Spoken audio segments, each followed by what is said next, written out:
Before Starbucks, coffee was just coffee, something you brewed at home or grabbed from a diner for $1.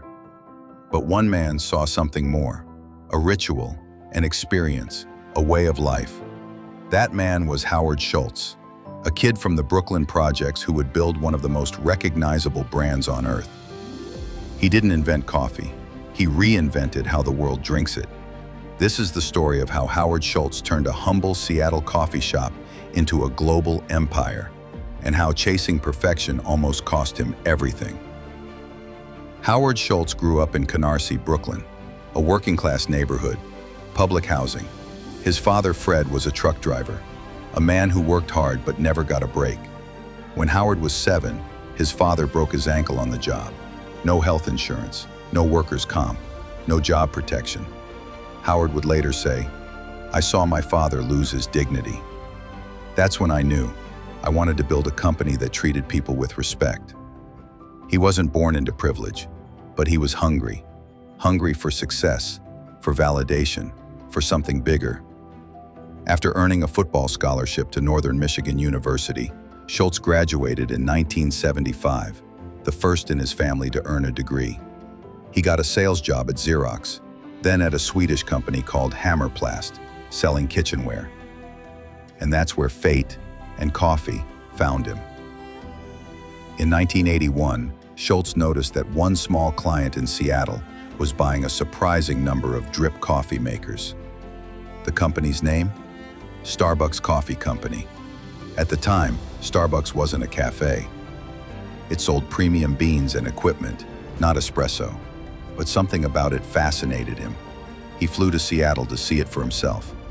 When Schultz walked into the Pike Place Starbucks, the smell alone hit him. Rich, dark, intoxicating.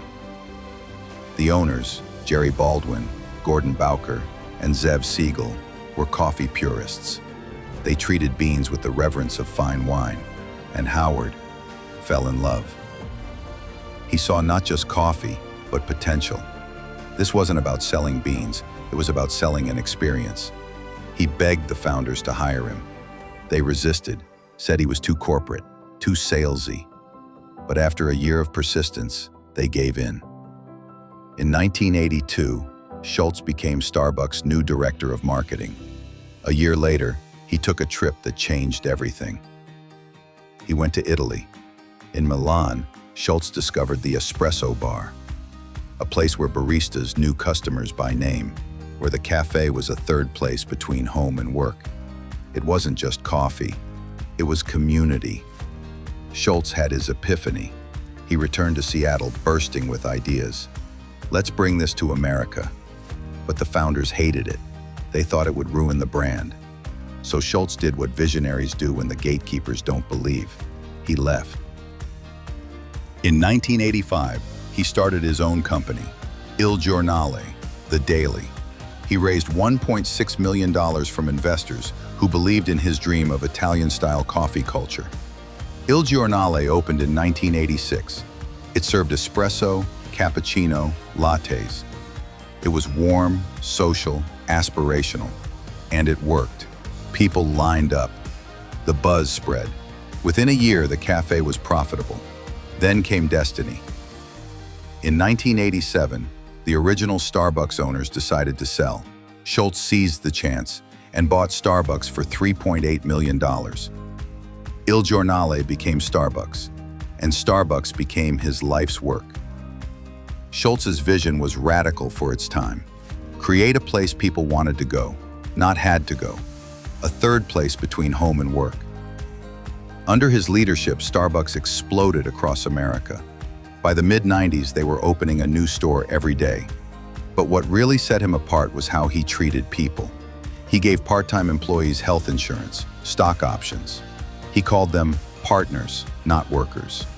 He was building more than a brand. He was building a culture. In 1992, Starbucks went public. It raised $25 million. Howard Schultz, the kid who once couldn't afford a cup of coffee, was now a millionaire, leading a movement. By 2000, Starbucks had 3,500 stores. By 2007, over 15,000. Coffee wasn't just a drink anymore. It was status. It was culture. It was Starbucks. But every empire hits its breaking point. In the 2000s, Starbucks started chasing growth over soul. They opened stores everywhere, sometimes across the street from each other. Automatic espresso machines replaced baristas' craft. The smell, the magic, the experience, gone. And when the 2008 financial crisis hit, everything fell apart. People stopped buying $5 lattes. Profits collapsed. Stock prices tanked. Schultz had stepped down as CEO years earlier, but when he saw the company losing its way, he couldn't stay silent. In 2008, he came back to save Starbucks. His first move? Close every Starbucks in America for one day. All 7,100 stores for espresso training. Symbolic, but powerful. He wanted to remind everyone, this is who we are. He slowed expansion, focused on quality again, launched the Starbucks Rewards program, introduced mobile ordering, and doubled down on ethical sourcing. Within 2 years, Starbucks was profitable again.